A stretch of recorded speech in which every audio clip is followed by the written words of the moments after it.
સુરતમાં આવનારી ભગવાન જગન્નાથની રથયાત્રાને લઈને શાંતિ સમિતિની બેઠક ઉધના પોલીસ સ્ટેશન ખાતે યોજાઈ।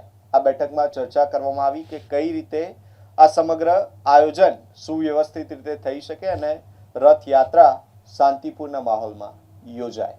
ઉધના પોલીસ સ્ટેશનના પીઆઈ રવિ ઠાકોરે રથયાત્રાના આયોજકો તેમજ વિવિધ સમાજના આગેવાનોને પોલીસ તંત્રને સંપૂર્ણ સહકાર આપવા અપીલ કરી હતી। બેઠક દરમિયાન હરીશ સૂર્યવંશીએ રથયાત્રાના રૂટ પર લટકતા વીજ કેબલો દૂર કરવાની માંગ કરી હતી। સાથે સાથે વીજ વિભાગને અગાઉથી રૂટનું નિરીક્ષણ કરી જરૂરિયાત પૂર્ણ કરવા, સમારકામ અને સુરક્ષા વ્યવસ્થા સુનિશ્ચિત કરવા સૂચન કર્યું હતું। રથયાત્રાના માર્ગ પર સ્વચ્છતા જળવાઈ રહે તેમજ અતિક્રમણ દૂર કરવામાં આવે તે માટે સુરત મહાનગરપાલિકાને પણ અપીલ કરવામાં આવી હતી। બેઠકમાં પોલીસ, વીજ વિભાગ અને મહાનગરપાલિકા વચ્ચે સંકલન વધારી સુરક્ષા, ટ્રાફિક વ્યવસ્થા અને નાગરિક સુવિધાઓ અંગેની તૈયારીઓની સમીક્ષા કરવામાં આવી।